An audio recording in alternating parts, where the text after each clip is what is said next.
So anyway, I mean, Hey, bro, what are you doing, dog? What are you doing?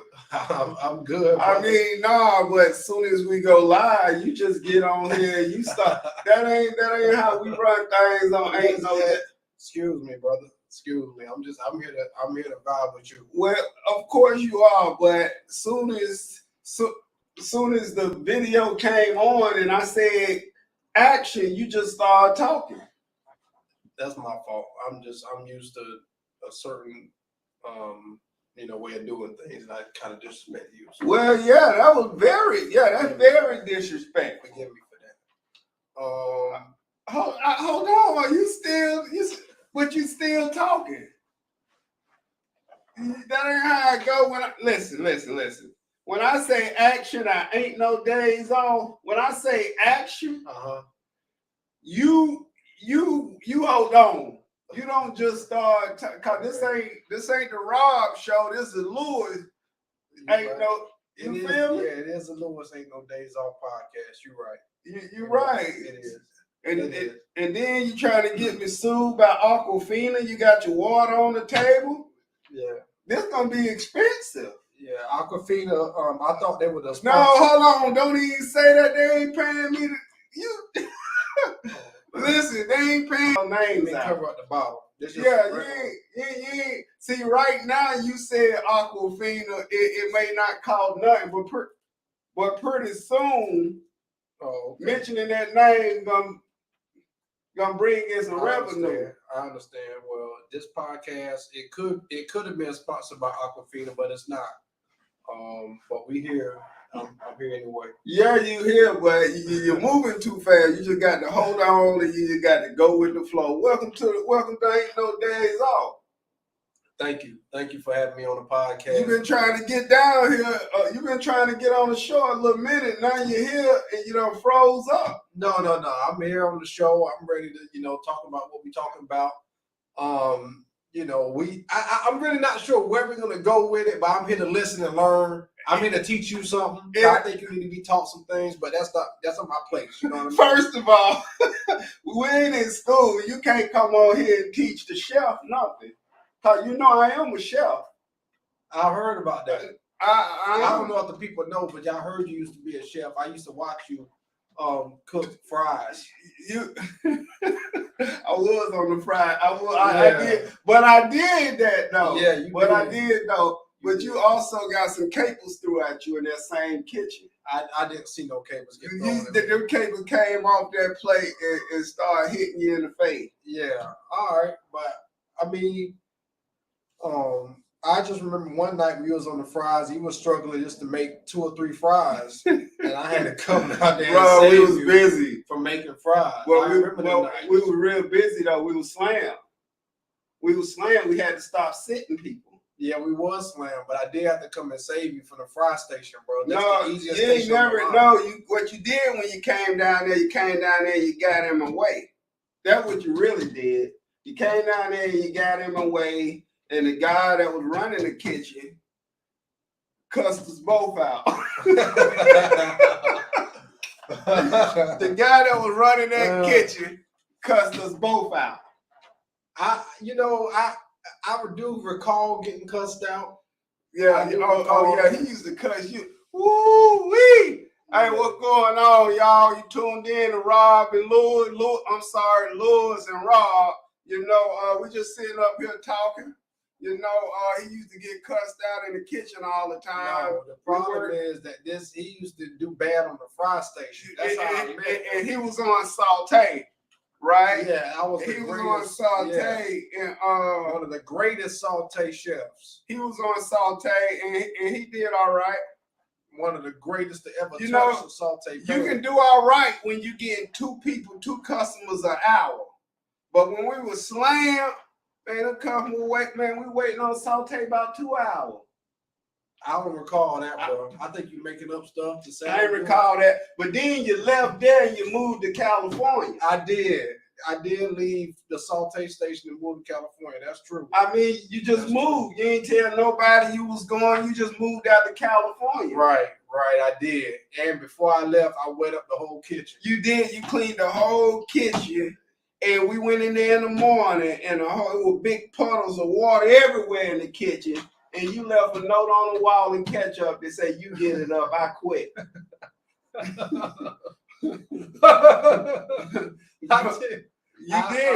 You did. I did leave that kitchen a wet mess. I didn't plan to, but it was left a wet mess. You did. Yeah. You did, and we waited on you to show up for your shift that night, and you never did. That next morning, and you never did show up. I did. You was in California. I was, I think. Did you work in the kitchen in California? I did work in the kitchen in California. I worked in several big kitchens in California. Why you say big like it was anything different? I mean, wasn't the one we don't say the name, but wasn't that kitchen pretty huge? Nah, the kitchen we worked in was pretty huge. Probably one of the biggest in the city. But in California, it's just a different vibe. You know what I mean? So I was in Cali. I was really chefing it up with some A-list superstars in the. So you was in Cali. What you think about the pay? What they get paid in Cali and what they get paid here? Let me keep it real with you. Like even in the kitchen life, you really ain't getting paid. I mean, no matter where you go, you're just gonna be getting paid the same. The same. Yeah, you're probably gonna be making like maybe like $3-4 more, something like that. Well, that'll do good. Cause I remember when I first started working in the kitchen, we was getting like $6 an hour. Oh, I'm telling my age. Like $60. Yeah, you got to. I don't know about no $6 an hour. Yeah, that's crazy. Yeah, I think when $6 an hour. I think when you came along, minimum wage was about $7.25. Something like that. This one we used to take $1, go in the store, and come out with 2 pockets full of stuff. Right. That was way back when. That's a long time ago. Yeah. You can go in the store with $1 and come out with a soda, a slice of pizza. And then your generation came and started stealing out the store, so the prices went up. Now we can't get nothing but a little piece of candy. Yeah, I don't know nothing about stealing out the store, but yeah, that could be true. Yeah, your generation came through and started stealing. Yeah.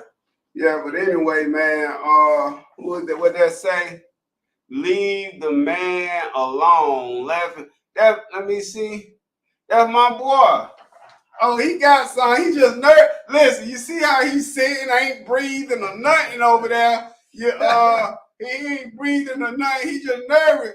He said we were gonna record.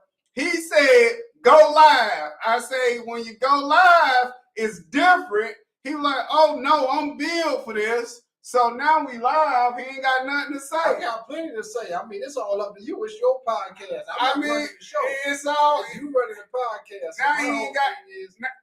My whole thing is I got plenty to say. Well, say something. You know, let's go. You asked me about California. You asked me about the cooking life, bro. Like I done seen some crazy things. Man. What have you seen? What's the craziest thing you done saw? Craziest thing I saw in the kitchen industry is I saw them overnight flew in a piece of ham. A whole ham leg, bro, overnight. That's the craziest thing you done saw in the kitchen with them. I done seen somebody get the whole back of their head. I done really seen it go down. Oh, man, I was working with this dude, man, and I ain't gonna say no names. I was working with this dude, man, and some dude came to the job and over a female, and they were really about to get it in the kitchen. I think I recall something like that happened. I think he had something dangerous in his hand. Yeah, he did. He did. And the dude that was in the kitchen, he had picked up a salt shaker. So when the guy left, I asked him what he was gonna do with the salt shaker. Right. He told me if he would have put some salt in their eyes, he would have went. Yeah, so that's what I remember about that right there. Yeah, I seen some lot of crazy things. I remember somebody got stabbed one time in the kitchen. Oh man, yeah. Hold on, bro. This ain't that kind of show. We don't talk about people getting hurt and all that. Okay, I'm just making sure. Yeah, this ain't that type of show. Ain't that kind of show, then, y'all. That might be for another podcast. Yeah, that for another day right there. It's been cold outside. Yeah, man.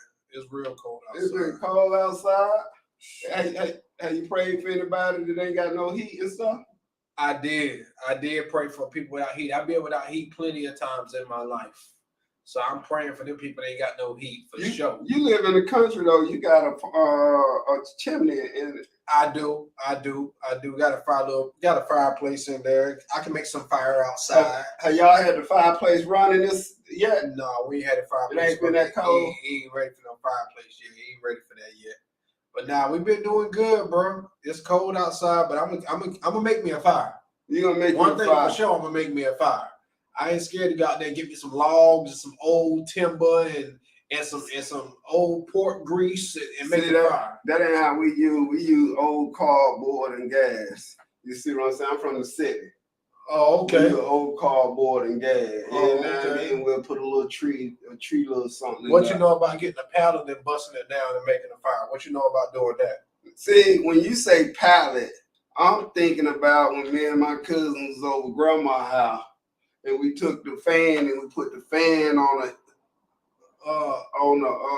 fan and it felt like it was blowing up and stuff. And when you say pallet, I'm thinking of sleepovers. Oh no! I'm talking about the pallets like you get from the warehouse. Nah, that's too high class. Nah, that you don't know nothing about that. I don't know nothing, bro. You know I'm sleeping on an air mattress right now. Oh, you gonna let the people know that? Oh, dang, we live? You forgot. Oh man, I forgot we live. I thought we were just sitting here having. Oh, so what? I'm sleeping on an air mattress. It's all good. Oh, I don't mind telling you, I ain't got no secrets. So you keeping it real with the people. 100. Look, 100. I'm keeping it all the way up. We keep it all the way 100 on. So you don't mind letting people know you sleep on the air mattress? I don't mind letting people know I sleep on an air mattress. I done set up. See, Okay. you can tell you can tell you just here for this show and you ain't never watched none one of my podcasts. No. I watched a few of your shows. I mean, I know how real you want to keep it. But you ain't watched none one of my, and you can tell that because you know me sleeping on. You know I've slept on places where that right there felt like a queen size phone. Oh, really? Yeah, I slept in some places, dog. I slept in some places.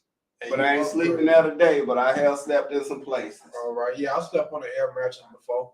Yeah, for real. So like he from like the suburbs. I don't know about the suburbs, but he like from the suburbs.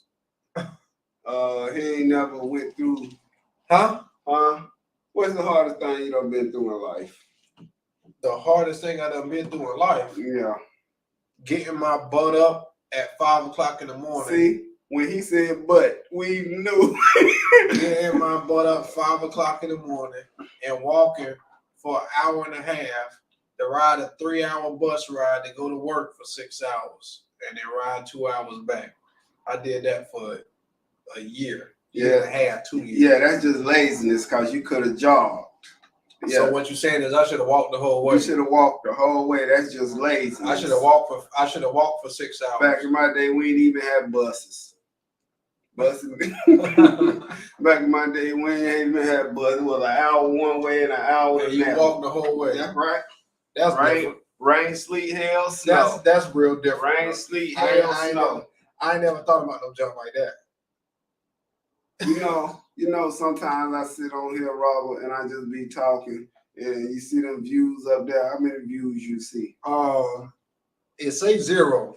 Sometimes I sit up here with 1, 2, and I still be talking. You like still supposed to keep talking. Like I got You supposed to keep talking. I be talking.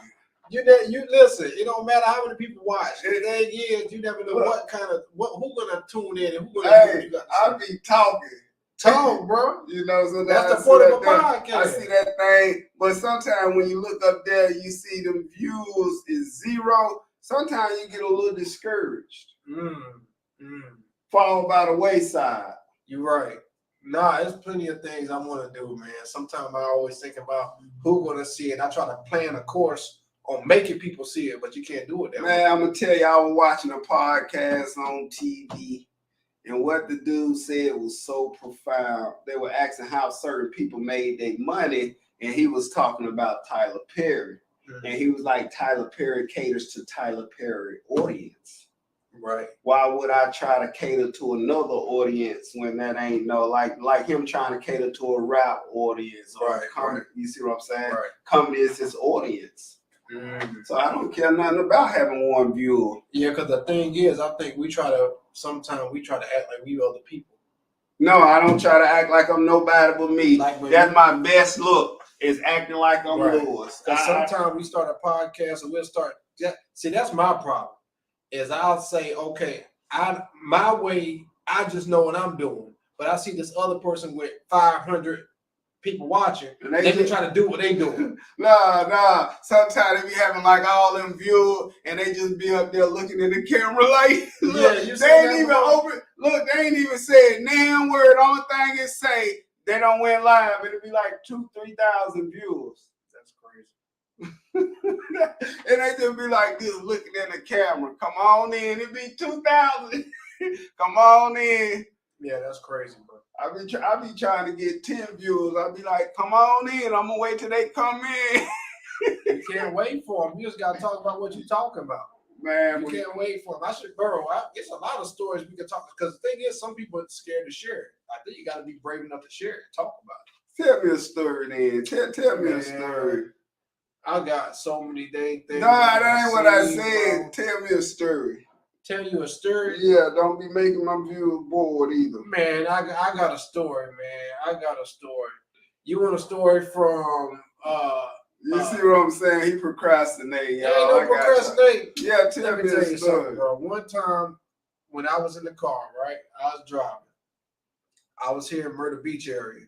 And I happened to be driving 3 o'clock in the morning in Myrtle Beach. You know how you got the Denny's and the Waffle House, we open it late at night, right? Yeah. Okay, so me and this girl, we happened to be talking at the time. We just driving around late at night looking for something to do. Of course, ain't nothing to do in Myrtle Beach. We end up at the IHOP over there on South Side. Okay. So me and this girl, we pull up at the IHOP. We in there chilling, doing our thing. And all of a sudden, we on one side of the IHOP. On the opposite side of the IHOP, it's this white guy. He just chilling. He looking at us, but I don't know what he want. He just staring. So I'm just eating my little grand slam, my pancakes and my eggs. He's still staring. So he ended up pulling up on us. He said, "Hey, you guys look like some cool people." I'm like, "Yeah, we cool, bro. So he ended up sitting down. I don't know how he sat down so fast. He asked us to sit down. So this man talking about, "Hey, my name is Skittles." Skittles. His name was Skittles. That was the man's name. He said, "My name is Skittles." So I'm like, let me just play it cool. It's 3 a.m. I don't know if he got something going on. Let me see. How you doing, Skittles? How you doing, Mr. Skittles? You said your name's Skittles. How you doing, Mr. Skittles? So he started talking. He's like, "Yeah, I came down from Massachusetts, and I thought Myrtle Beach was the way, and I came in to get the money. I heard there's a lot of money." And we just listened to him talk. And basically, while the whole time he was talking, I'm looking at my girl I was with, and she's like, "Dang, what's going on?" Like, she's kind of looking at me like, "Get him out of here." But I was like, "Nah, I think something special going on here." But the whole time I was listening to him, he said, "Yeah, I've been in the streets for a long time. I've been out here for like 7 months, homeless." And I was like, "Damn, because you never know who you're talking to." Yeah, you never know. When you go out and eat, sometimes you got to be careful what you're coming across. Yeah. So the whole moral of the story is he started talking, and at the end of the thing, he was like, "Yeah, I see something special in you too." He's like, "I don't know where I'm going tonight, but I'm getting on the Greyhound in like 2 hours. It's 3 o'clock in the morning, so I guess the Greyhound running at 5, 6. Yeah. He's like, "Yeah, I got my money together tonight, and I'm about to get up out of Myrtle Beach. I don't know where I'm going, but I'm getting up out of here." He said, "But before I go, I just want to let y'all know it's something special y'all got about y'all. And something just told me to come over and talk to you." And I was like, "Dang, because you never know what's going on. You never know what you got to share." Yeah, that's crazy, Skittles. So I got a crazy story. One day I would get high, and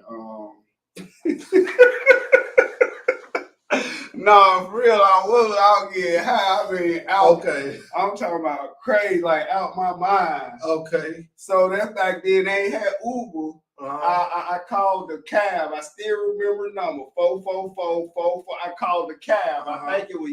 I called the cab, and I was just so high. I don't even know where I was going, bro. Like, and I ain't had no money either. So I called the cab, and I got in the cab, and and the cab, like, I just had them just driving me around like I had money. So I even like stopped at the Waffle House, went in the Waffle House, I didn't order none when it's like 3 or 4 o'clock in the morning. I go in the Waffle House and I ask for an application. And I'm filling the application out like 3 or 4 in the morning. The cab's still out there. I guess I think I got money. I go in the bathroom and do what I do in the bathroom, and I come back out. I take the application and I leave. So I told the cab to take me back to the hood. So I jumped out and I ran. So when I jumped the fence to where I was living at, the cab was right there at my doorstep. But I didn't call a cab to the house. Right, I knew I ain't had no money. And I had done left the application in the car. Whoa. So he got your info. And that man knew everything about me. Sure did. And he came knock you over the back of your head. Somebody paid it. It wasn't me though. Oh, snap. Yeah, somebody. So you finessed the cab driver. I finessed the cab driver. Damn. But that was a thing, man. That's what we used to do. We used to jump out of cabs and all that back then. Okay. I don't know if you were born, but yeah, we used to jump out of cabs and do stuff like that. Yeah, I guess that's just, And go out to eat and run and not pay. Yeah. That's just that weird stuff y'all used to do back then. Y'all had no sense. Yeah, we ain't had no sense back then. Oh, we had plenty of sense. We had more sense than y'all baby boomers. I don't know nothing about that, bro. I think y'all was on some different stuff back then. Yeah. Yeah, y'all ain't had no self-respect. Yeah, y'all on that new stuff now. We didn't have that method. Yeah, we didn't have all that. Yeah, y'all different. And that's okay. It's okay to be different. It's okay to be different. Yeah, it's okay. I'm whoever watching that, original worth more than a copy.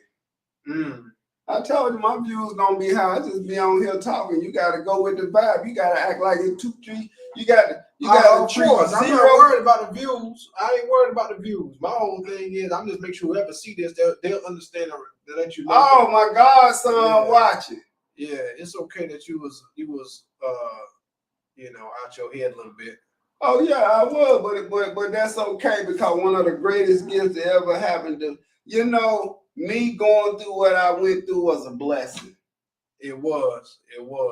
And the reason why I say that because when I was out there, I didn't have a whole lot of people trying to help me.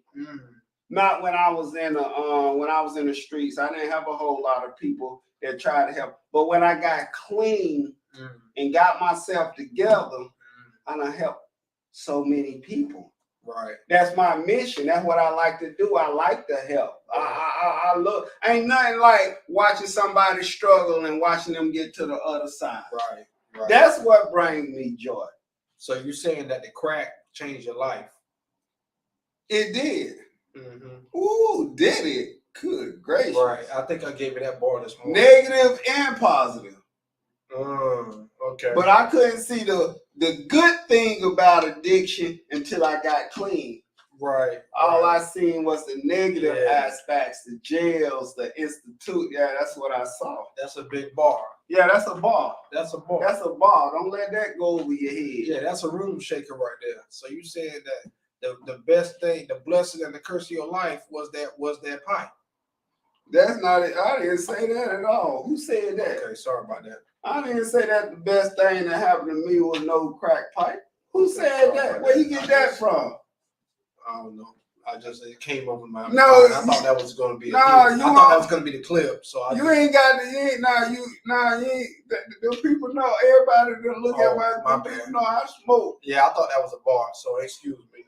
They know. Y'all forgive me. I'm new to the podcast. Nah, you ain't got to come on there and say that. They know I smoke. Yeah, my bad. They used to call me a little chimney. Yeah. Like a chimney. But nah, man, we got a lot of stories we can tell. Like I can talk all night long. I don't know what you want to talk say. About. You can talk, bro. I say, look, soon as them cameras come on, you gonna freeze up. There ain't nothing to freeze up about, bro. It's your podcast, so bro. It's our right now. This is our podcast. But listen, people want to talk. People, you already talked about the crack. You already talked.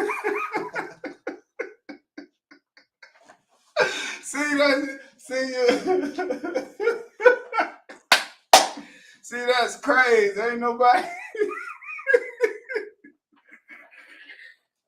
Bro, how did crack even come into the conversation, bro? Bro, you the one that brought it up. I'm talking about. No, I'm talking about. You brought it up. You the one said talking about so the stem was the best thing that happened to you. Bro, you man, listen. I didn't say nothing about that. You brought that up. That's crazy, man. I was about to talk about California. I was talking about what I did, what I see, and here you go talking about. Then you start talking about.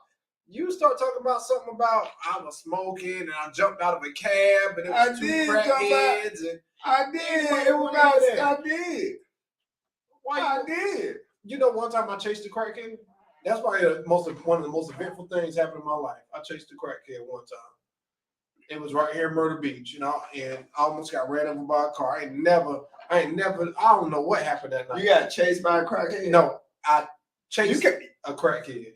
Ain't no lie. I don't believe that crackhead don't run. No. That crackhead would have whooped you all night. No, I didn't. I don't believe that. I believe that crackhead would have whooped you all night long. And it happened just like a movie. So how did you chase a crackhead? It happened just. How did you chase someone that smokes? It was a movie scene, bro. We came out of this was back in the day, so you wasn't around back then. But I was around. You wasn't around back then, but here in Myrtle Beach, it was a club called Club Tunnel.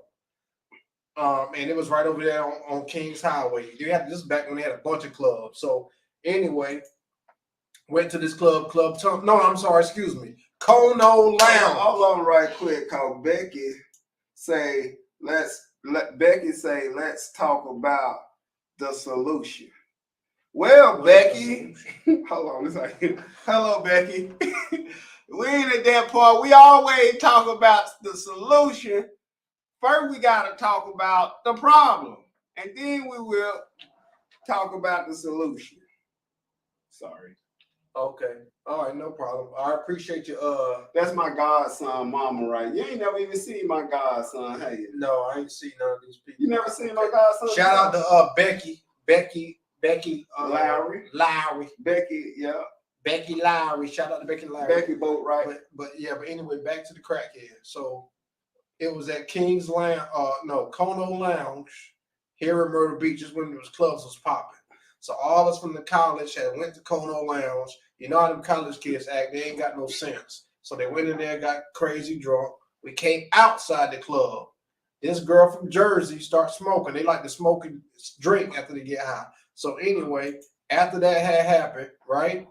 So she's sitting on the curb smoking a cigarette, and a crackhead come out of nowhere, appeared out of nowhere, came up to Miss Jersey, and she said, we lost Becky, but go. Oh, and she said, no, the crackhead said to her, you know, oh, let me get a cigarette.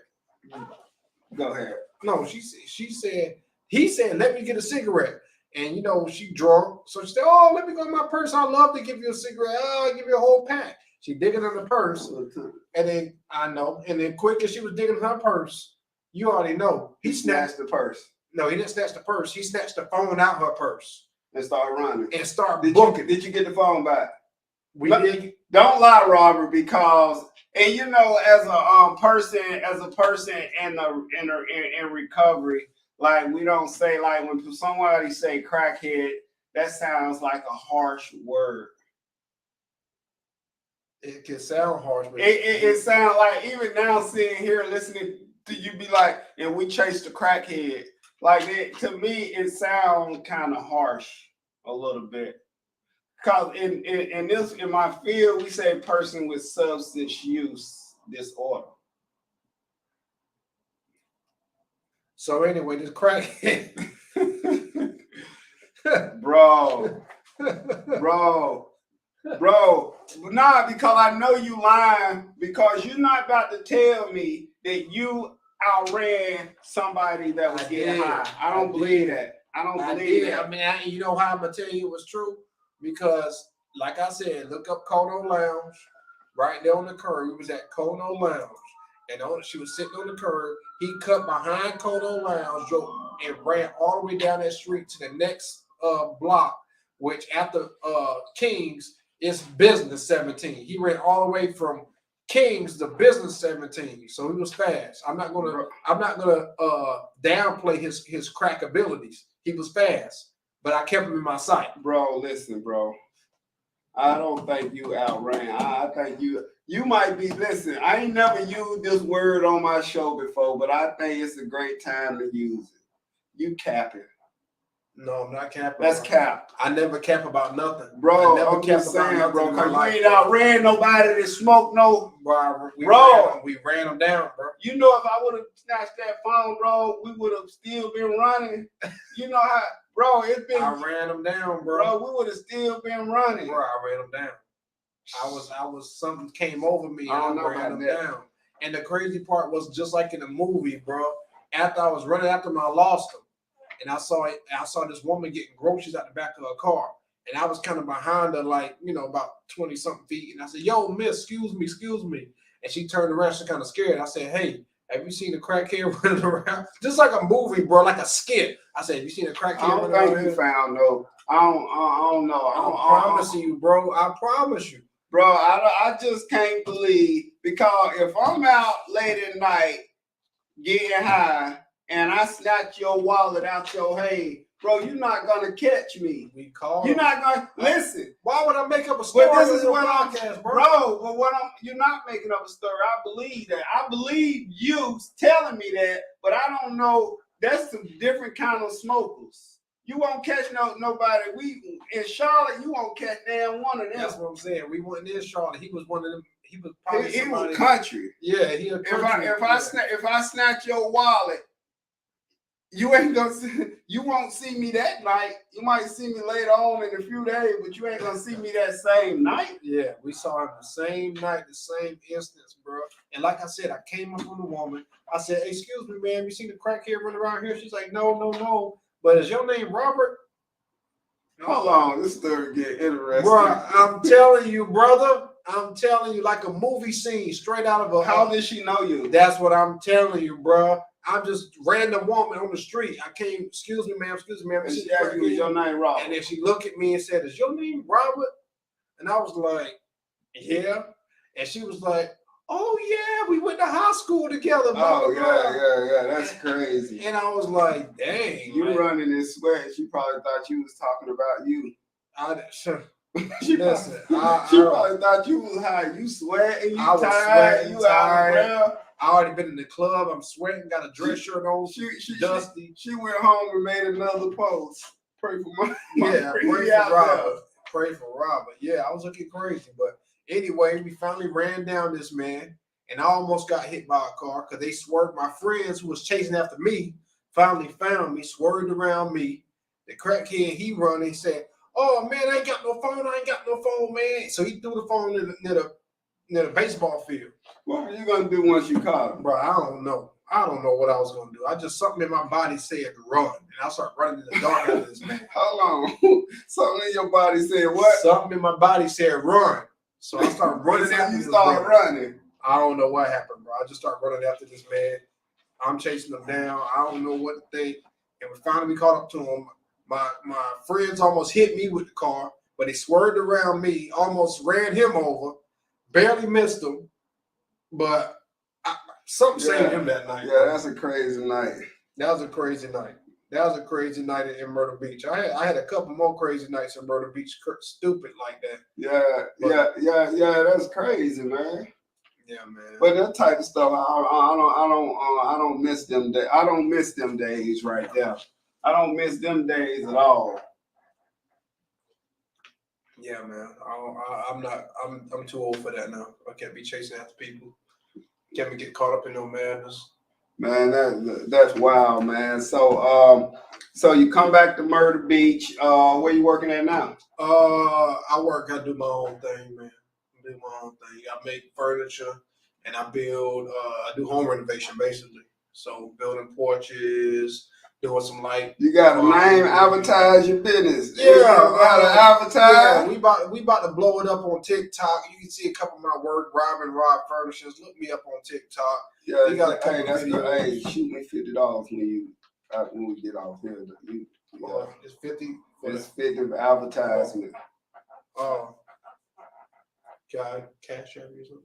Oh no, I'm only dealing with I need a check, something that we can traceable. Cash out. All right, ain't no problem. All right. But yeah, Robbie Rod Furnishings on TikTok. Y'all look it up. We got benches, we got chairs, we make it decks and porches. All right, but my boy is nice though. I wish I can pull up your I wish I can I know how to pull you up though. My boy nice, bro. Yeah, we do it. Me and this guy, Lewis, we always making moves, we do our thing. I don't know who really gonna, be on the podcast really, because I'm one of the most official guests he ever had, to be honest. No, you're not. No, hold on. Let me stop you right there. That ain't no true. You say you one of the most what? Yeah, I'm one of the most official guests you ever had. I disagree. I disagree with that. I'm one of the to all my viewers. Let me let y'all know publicly, and I hate to say this, but that is not the truth right there. Yeah, because I remember when that is not true. When I started this thing. When you started what? When I started this podcast. My podcast. Yeah, I started this. Bro, I'm the one. I'm the architect. No, see, a lot of y'all don't know that. I called you. I told you. I say, man, come help me do something. Man, I can't make it. Man, come help me do something. I can't make it. I say, all right, I'll pay you. I send that cash out. And what did you do? Listen, I came through. When I send that cash out, what did you do? I came through. You popped up at my like it was a genie.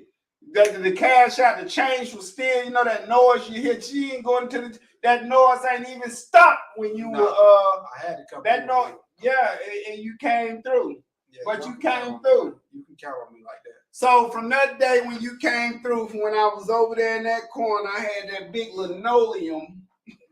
Right, I still got that linoleum somewhere hanging on the wall so it can stop the shadow. And to what you see now, how it's a big difference. Yeah, the podcast came a long way. I've seen it grow from a little handheld mic and a little Best Buy sound mixer. Now we got lights. No, I didn't even get that sound mixer from Best Buy. I got that sound mixer from Amazon. Okay, shout out to Amazon. Shout out to Amazon. No, don't be no. No, scratch that. We're gonna have to cut that out. I'm gonna have to go back and try to edit that right there. We ain't giving no. Okay, yeah, we ain't doing that. You got too much. Yeah, they got to. Yeah. We're gonna be shouting out their name. They got to send them checks. 1.2. 2 million. Yeah, about 2 million. All right. Yeah, but anyway, man. Yeah. So, you watch football? I do watch a little football. So my predicament is that Baltimore. Hold on, let me do this. Let me go ahead and show them how we do. My predicament is that Baltimore is gonna show up and show out. Okay. Shout out to Baltimore. Baltimore is gonna show up and show out. I don't know nothing about Baltimore, but go Ravens. Go Ravens. Yeah, for real. I think they're gonna be. Yeah. I think they're gonna beat San Fran. Mean, they're gonna beat Kansas City. Yeah, Kansas City Chiefs. No, I ain't hearing nothing about them. Baltimore Ravens gonna go and win that. And who gonna win? San Fran and Detroit. San Fran versus Detroit. Yeah. I wouldn't downplay Detroit for sure.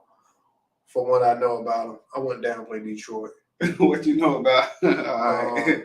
Yeah, don't downplay Detroit. All right, so it's gonna be Baltimore, Detroit in the Super Bowl. So in case you got a parlay going, definitely put the Ravens over Kansas City, and then we're gonna go Detroit over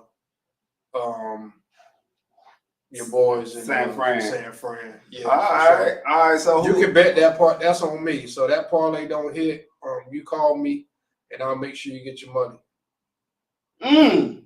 Yeah, he got them bands now. He got them bands. Yeah. That parlay gonna hit. So he got them bands. So he got them bands. Yeah, big bands. Do they still call you Rubber Band Man? No, they stopped that back in '98. How much property you got now? Oh man, I got a couple properties here in the South. We trying to get back to California and get us something else, something new, something But better. land in California is expensive. It is expensive, but the money is good over there, so we're gonna go make it happen. But the tenants pay their rent. The tenants do pay their rent because they know them evictions ain't no joke. Well, so I know, and I know I had some. This is I had somebody. I had invited someone into my home because they was doing bad, and I invited them to sleep on my couch. Mm. So it came, but this was temporary. So one day I was like, "Yo, so have you found another place to go? You got to go." They looked at me. They said, "You better learn about the laws." Bro, like for real, they looked at you and said that. Bro, I say yes. So you've been here a while now. I said you're gonna have to find you another place to go. They looked me dead in my sleeping in my house on my couch. They looked me dead in my eyes and say, "You better learn about the laws." And they meant that. Look, and put the cover down and roll back over facing the in your house. In my house. Yeah, they said you better learn about the laws. And how that worked. That didn't work out. Actually, so you know that is a law. Somebody come stay with you. Like you can't just put them out. There is law. In South Carolina, I think it's like 20 days or something. Yeah. So it was like I had to. I know you got gangsters too that'll be like, oh, they would have got up, I would have did this, I would have did that. But ain't nobody trying to go to the jail or do nothing crazy because somebody. So I had to get them pay them to get out of my house. Dang. That's crazy. That is crazy. Pay them to get out of my house. Paid them to get out of your house. Paid them to leave my house. And you paid them. And I paid them. And you ain't feel dumb or nothing. Well, so they just made it. Well, kind of I did, but that's why you gotta watch how you give. You saw the post because takers ain't got no limit. Right, that's true. Yeah, because they ain't got no limit how far they'll go. That's true. And when they said that, it took me back to when I was using drugs and they used to tell me to go. And I ain't had no money. And I ain't had nowhere to go. And I would just sit there and stare into space. And they were just in your house, just eating up your food, just sleeping on your couch. Sleeping on my couch, looked at me, laughed, and told me that I better learn the laws in South Carolina. No, they say I'm not going nowhere. But what did you do in that moment, though? Like, you just did that and you just walk off, or like? No, because I had already prepared. I figured that because it was tension. Ain't nothing like having somebody stay with you and it's tension. Right. And and you feel some tension in your own house. Right. So I knew it was gonna come down that, but I also knew that a couple dollars would get them out too. Just a couple dollars.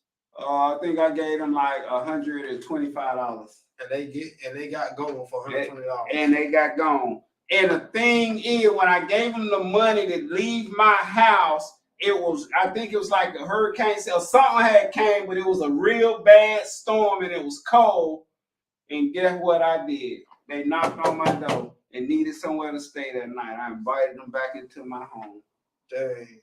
Yep. After having to pay them to leave, and then I invited them back into my home. Yeah. So you one night they left, but yeah, for that one night. But nah, because I can't be sitting around holding no grudges. I can't be sitting around mad at somebody that ain't thinking about me and somebody that's going on about their life. Right. That's prison. Right. So you don't mind being stupid. Not when it costs me my serenity and peace. No, that's true.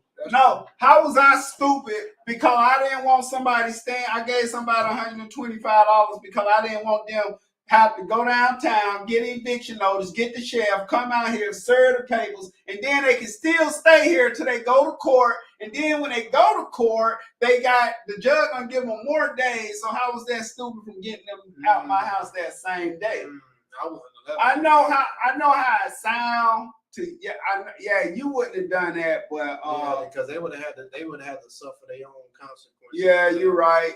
You're That's right. a big bar. They would have to serve their own consequences. After I done, you about to put my life in jail. I had to pay them to leave my house, and then I invited them back because it was cold and it was a storm one night, and they stayed overnight again. Yeah, they kind of put your life in jeopardy, though. How did they put my life in jeopardy? Because if they would have, like, once they here and they count as a restaurant and as a resident, they could have done whatever they wanted to your house, and you would have. Well, they didn't. I understand they did. I mean, there's a line that I would have had to draw if they would have crossed, but that line was never crossed. They already crossed it. How? They already crossed it by laughing at your face in your house. Well, they did, but they were so right. I could not put them out my house by law, and I can't say that I was going to do something bad to them. Cause why? Right. But I wouldn't have let them back in my house. Bro, I'm not about to leave my family and stuff for nothing crazy that I can avoid, bro. I'm not about to do that. I personally wouldn't let them back in my house. I mean, because I had to deal with a bunch of stuff like that before. People not having money, and when I had a roommate in California, man, people do funny stuff when they know when they trying to get over, you know. Yeah, they do. Yeah, I had a roommate. He had some girl. He was from France, and he had this girl come from France. He told me it was his girlfriend. But apparently she was trying to get her visa over here in America. So she done flew all the way from France and stayed in our apartment for like 2-3 weeks. And I was like, oh, nah, bro. Because if she stayed there, because I think in California it's 30 days. If somebody stay in your apartment for a month, you can't get them out either. So. Go. But she came over and I was like, dang, like, I got to get up out of here. In Charlotte. Listen, if you in Charlotte and somebody say, I'm gonna get them to send it to your address and they stand with you, be like, no. Cause once they get that mail to your address, bro, they're a resident there. You just can't put them out. Right. That mail, that's that time stamp. Yeah, that mail, that time. Yeah, once they get that mail there, they stay there. Be like, nah, get it sent to the shelter. Get it sent to your mama house. No, don't get That's crazy. I don't have an address here. That's crazy. Yeah, so I went through that, man. I always believe that love conquers all, man. That's true, but you got to be smart too. Man. Because I remember when that girl was standing there, I was like, no, I got to be smart about this because he ain't had no money. So he was already not having money for his part of the rent and having a girl sleep in the living room. And she just in the living room, in the middle of the living room. I'm like, nah, it's too much going on. And then stuff started getting broke in the apartment. And I was like, oh, nah. Yeah, that's crazy. Nah. That's crazy when you feel, and I can relate to that. I remember I was homeless one time and I was staying with this lady and her husband. And they didn't even want me in their house. And they made it a priority. They didn't just say get out or we don't want you here, right? But they made it a priority to let me know that they wanted me out their house. Right. Like they walk out the door, look back and slam the door. They'll come in there at 3:00 in the morning and cut the TV. Like it was crazy. Right. Made me feel so uncomfortable. I don't want to go back to living like that. Nah, I don't want to go back to, and unless you have stayed with somebody that didn't want you there, then you wouldn't really understand. Oh no, I definitely did that one time. When I was living in California, I had a roommate in one of my first apartments, and I guess they was having some money issues, and same thing happened with them. They tried to get me out of their apartment so they can get somebody else to rent it for hire.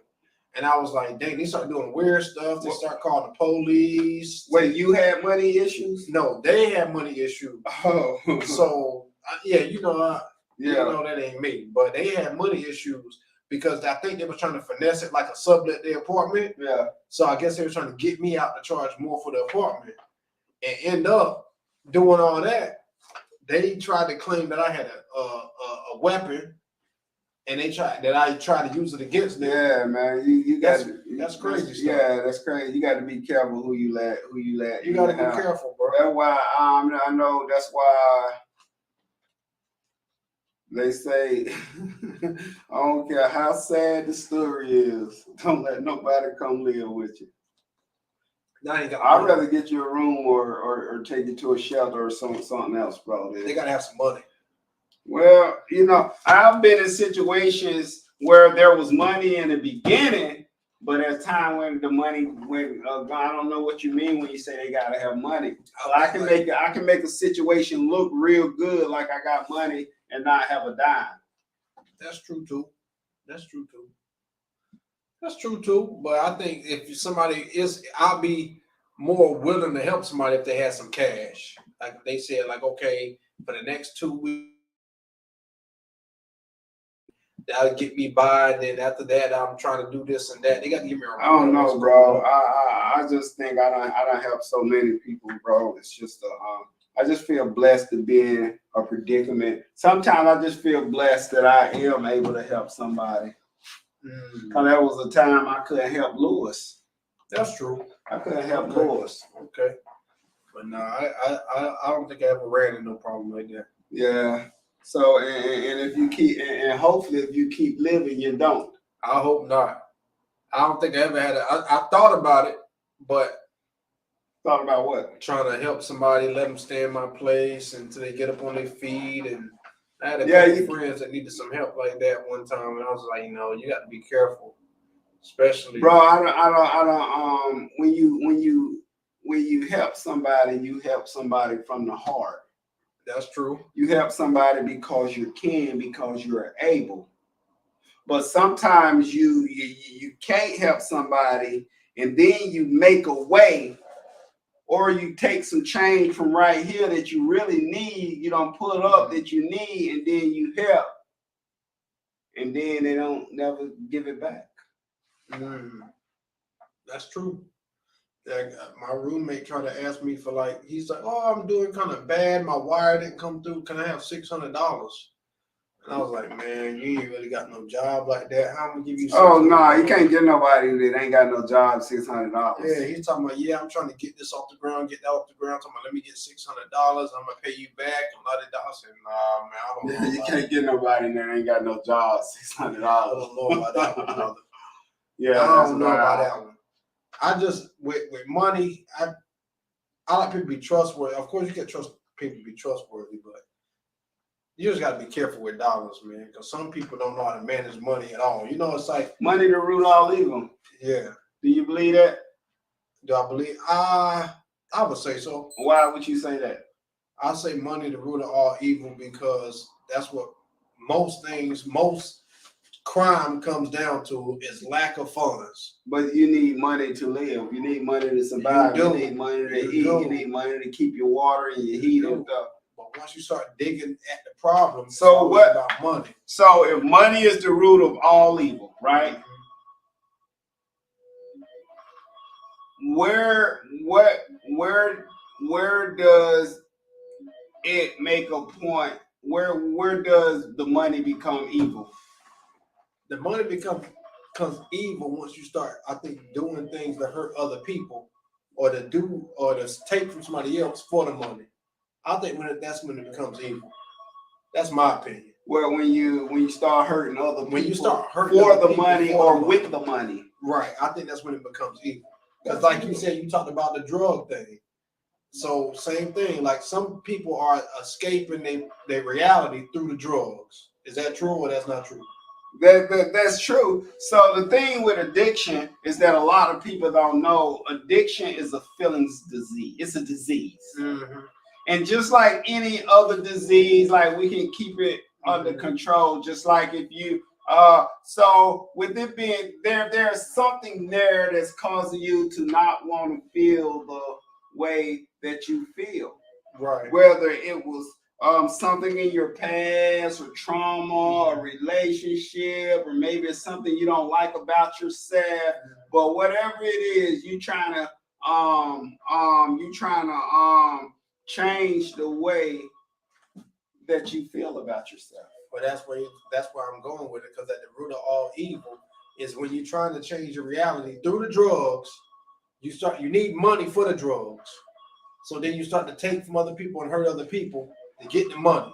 That's why, like me, like I stopped smoking drugs, and I fell in love with still fell in love with the streets, the lifestyle, everything together, the lifestyle, everything that comes with it. What's the lifestyle? What you mean? The gambling, the hustling, the people, everything that comes, the money, the cars, the clothes, everything.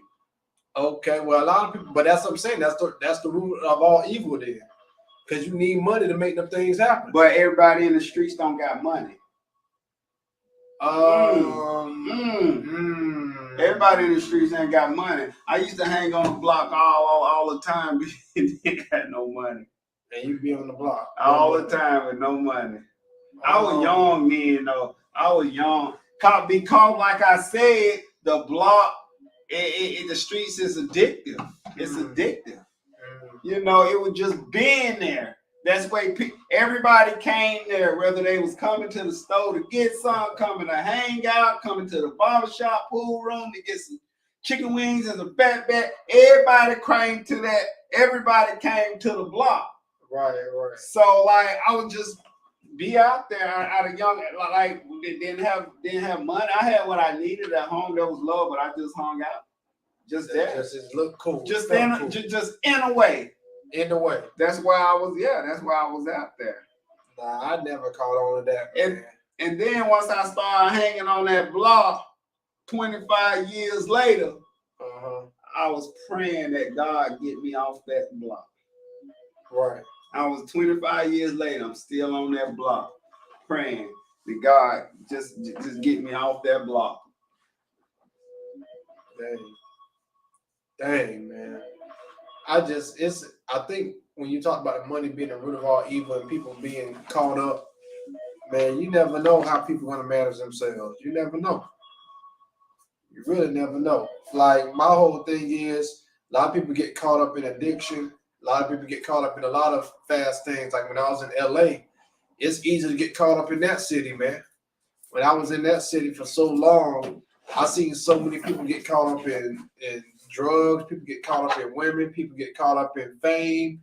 People get caught up in the fast life like that. I know every city got a block, but even living here in the city we in now, we don't really got we got hoods, but they don't pop off like they do in major cities like a Baltimore or Charlotte or something like that. We ain't really got we used to have a stretch called Race Path, but that done got dead after a while. Charlotte sometimes it's not the city, sometimes I believe it's the people. Yeah, it's always the people, but of course we got more people, you're gonna have more problems. Because there comes this fight because everybody they talks about all this crime is black on black and white, all this certain different kind of crime that goes on, but people tend to commit crimes to the people they're closest to. That's true. I know that's a fact. Yeah, people, but that's what I'm saying. So it don't make sense. Black on black crime. Of course, if I live in a neighborhood of black people, I'm going to commit crime. You're going to commit, yeah. It's not going to be a higher rate. And I really watch this. And I really go ahead. Yeah, but I'm just saying, if we want to get into numbers and stats and stuff and talk about that, but yeah, black on black crime is ridiculous because most neighborhoods is all gonna be black people. So, it is. So of course it's gonna be black. All crime is 100% black on black crime. And that's a fact, right? That's gonna be 100% black on black crime. It's not why would you put in the news anything different? Yeah, but they actually do that though. Yeah, that's crazy because if I live in a neighborhood, a black neighborhood, all the crime is gonna be black. Go ahead. But I mean, I don't know how deep you want to get into that. That's a whole. Well, yeah, man. I just try to treat everybody right, Rob. Yeah. I just try to treat everybody like I want to be treated. if I ain't helping nobody up, I'm sure I ain't looking down on nobody. I ain't talking about nobody. I ain't trying to. I'm just not tearing nobody down or manipulating nobody or stealing or lying. Like I just don't hate nobody. Yeah. I don't hate it because if I'm hating, that don't bring me no joy. No. It don't bring me no joy of watching somebody else that's down. That don't bring me joy. That's true. And it definitely don't bring me joy if I'm talking about them while they down. Yeah. It just don't. It's kind of like you said when you said the politically correct word for crackhead. What do you say it was? It's substance use disorder. Substance use disorder. Yeah, but yeah, I seen that was my first shock when I went to LA. I seen that level of substance users. And a lot of people think that just because someone is homeless or they ain't got nowhere to go, they automatically say they're a junkie. Oh, that's not true. That's not true. That's not true at all. That's not true at all. Not true at all. They automatically associated with jails and institutions and homelessness with someone being a junkie or a person with a substance use disorder. That's how they associate with that. But it's a lot of things that cause people to be homeless. My professor told me one time, she said that this guy, she was going to give him the key to his own house. And guess what that man said? I don't want that key. I don't want the responsibility of keeping up with that key. And that was so deep. And man, I love this lady right here, man. She said that's why you don't judge nobody. She say in this field right here, in my major is human service, she said in this field, we don't judge nobody. Yeah, because you never know what people going through. Speaking about homeless people. Once you start judging people, if I look at you when you walk in the door and I look at the color of your skin or I look at your resume or look how you talk, once I start judging you, now I got a preconceived idea about you now. You ain't said it, but now I got this preconceived idea. So now, and that's running rapid in my mind now, you know? No, but that's true because I went to the, I think it was the Anne Frank Museum. Now, just talking about what you're talking about, though, but I learned that all of us do have prejudice, though. I believe that. Because what happened was we went to the door. There was two doors. It was talking about the Holocaust, but in the two doors, there's a door that says, I'm not prejudiced above it, and there's a door that says prejudice. So all of us, we trying to look good for the people all around us. All us trying to push through the door to say I'm not prejudiced. And we pushing it. We pushing it hard. And we're looking at the tour guide like, is this part of the show or whatever? But the door is locked. The door is locked. It's supposed to be locked because all of us are prejudiced. All of us have prejudice. If I see a man walking down the street with a mask on his face, I might think he a robber. That's my prejudice against him. I'm like you said, I'm building up something in my mind about this man. I don't know this man. I don't know about his condition. I don't know nothing. He might got a facial condition. I don't know nothing. I'm building up stuff in my mind about it. So you got to be careful about how you tell yourself about it. So when prejudiceness don't automatically have to be a color. No. It can be anything. It can be anything. Anything. It don't have to be color. If I see somebody working at McDonald's flipping burgers, I might think they're uneducated. And then me as a person, I walk up in there, I'm clapping because they working. Right. They working. They got a job. You don't know what they going through. I mean, like, you saying like a prejudice can be if you see somebody walking towards you and you got a mask on and you're afraid that they're going to rob you. Right. But then under that mask, they may have a skin condition and they might have to wear that mask. You never know. You don't know. Like you said, you don't know people's story. You don't know people's story. If I start judging people based, like you said about homelessness, I've seen a lot of homeless people. One homeless lady I met, she had 3 college degrees. I don't know what happened in her life. I can't get into a story like that, but she had 3 college degrees. And was homeless. And she was homeless on the street. PhD and everything. So me and my I taught my grandson a valuable lesson. Yesterday morning, I went to go went to pick him up for church.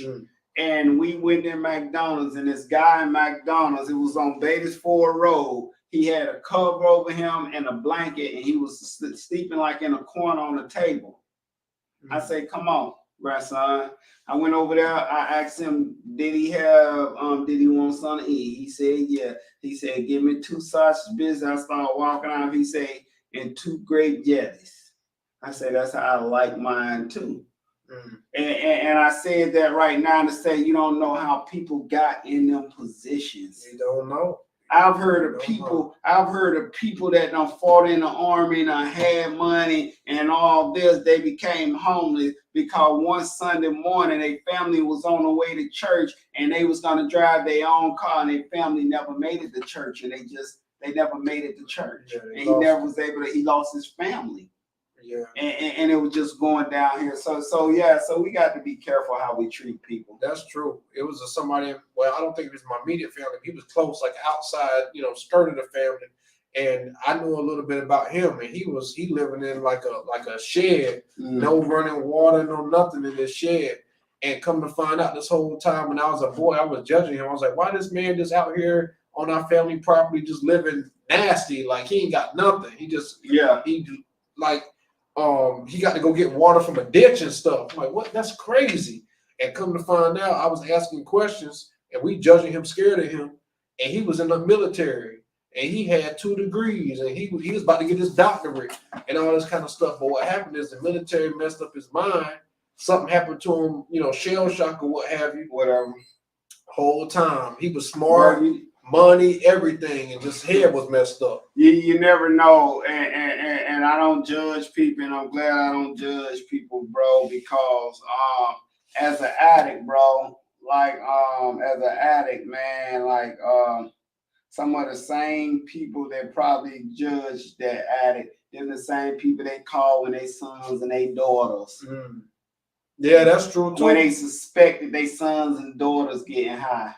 That's true. Same people that wouldn't open the door for you and stuff, and the same people that call you when they think their wife and their girl and their husband. They're the same people. You got in the resource, you got that. That's why you got to be careful. You can't just be judging people like that. But even to flip it on the opposite way, out of substance abuse, sometimes you can't judge people that look clean because their life might be messed up too.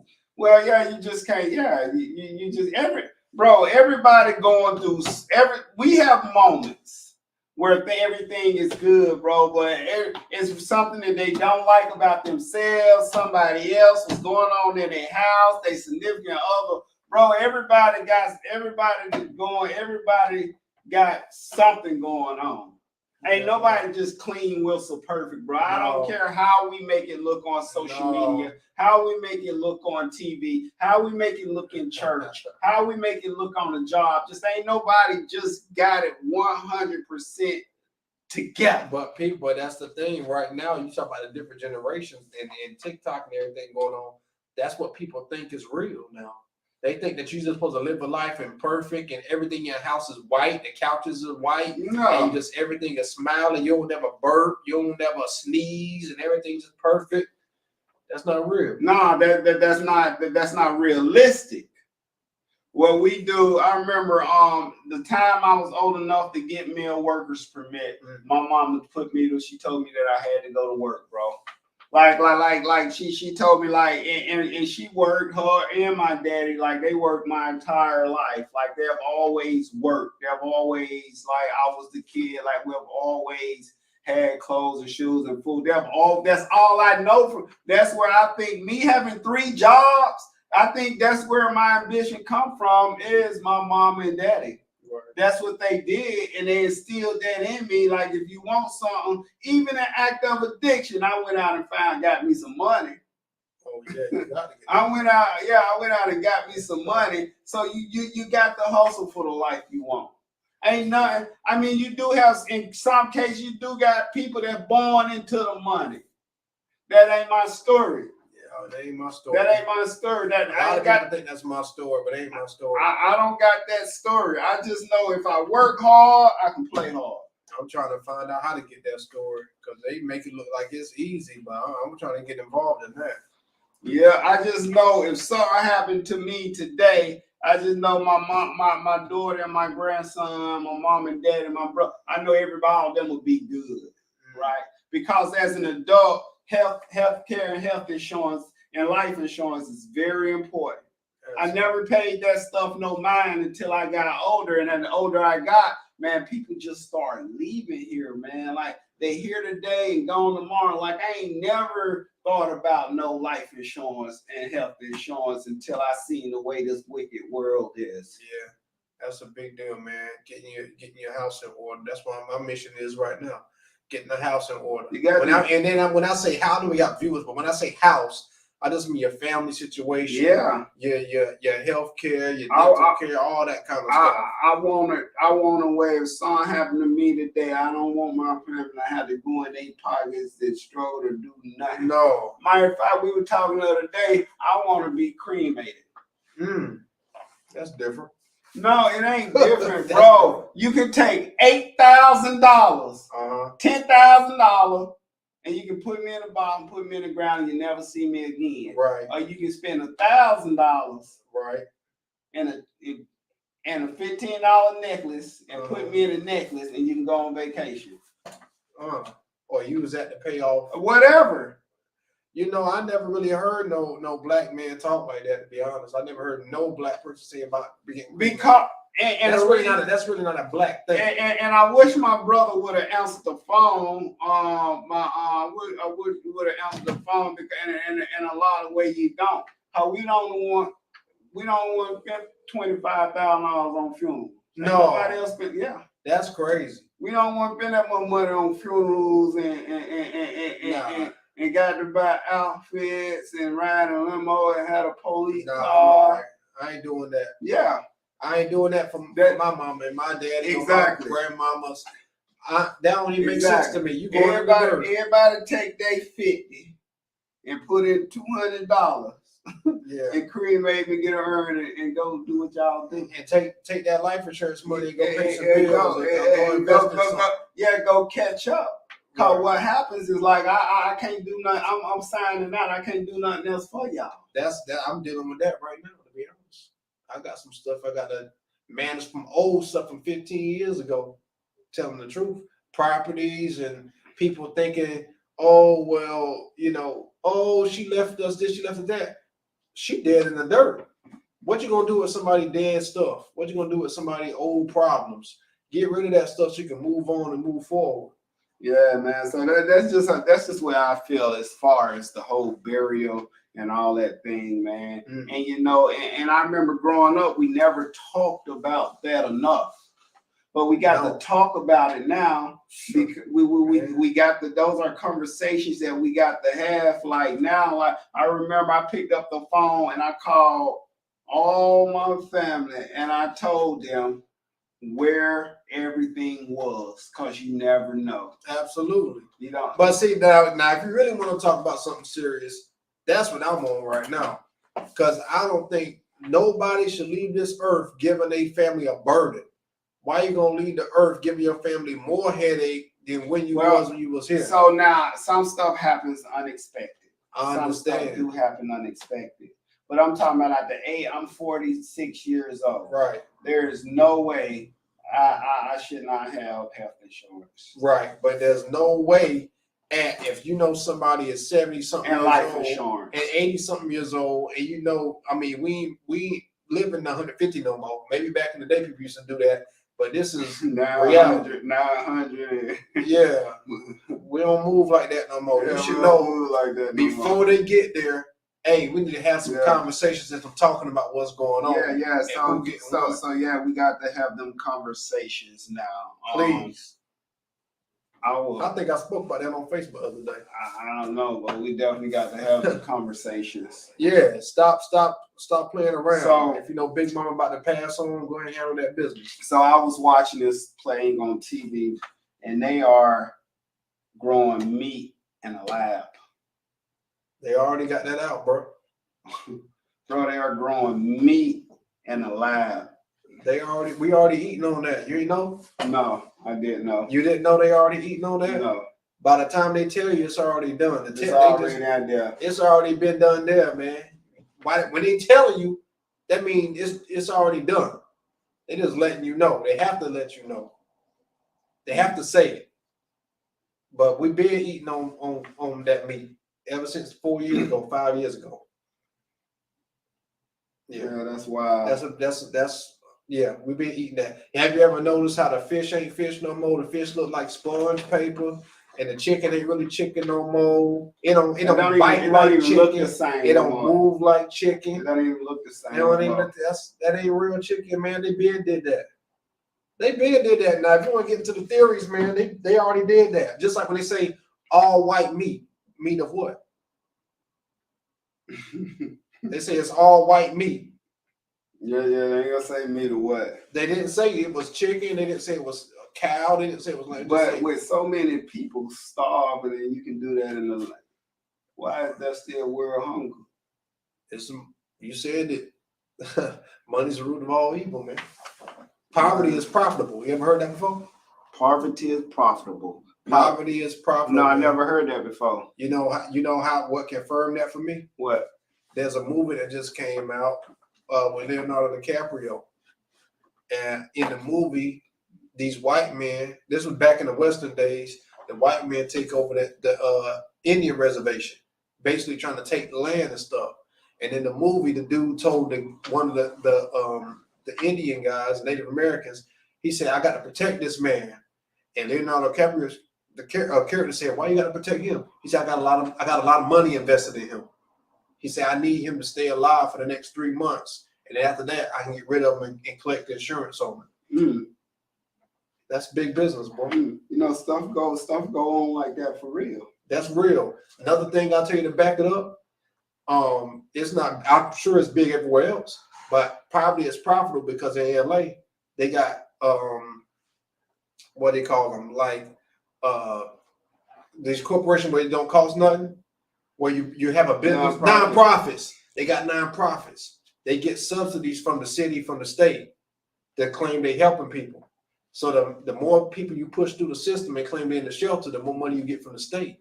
And since it's nonprofit, you ain't really got to account for every single penny that's coming through because it's going out to help and outreach. But in LA, it's more to live. It do cost more to live. So that means that they got to get more money because they got more people through the nonprofits. And then the homeless population in LA, I've seen some of them streets. It's crazy. It's real. They have neighborhoods and stuff. Whole neighborhood that's just homeless people. I've seen it in Charlotte. I've seen they had a place called Tents. They had a place called Tent City. I've seen it. I've seen it with my own eyes, man. Right. And I know how I feel because I've actually lived in the streets before. I've slept in parking garages and stuff, so I know how I feel. But yeah, you talking about that meat? You talking about? I'm saying probably it's profitable because I know people that go and finesse insurance off homeless people.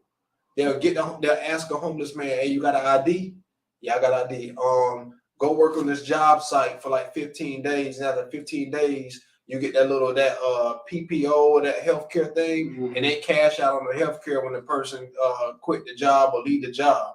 It's all kind of finesse. It's all kind of scams out there.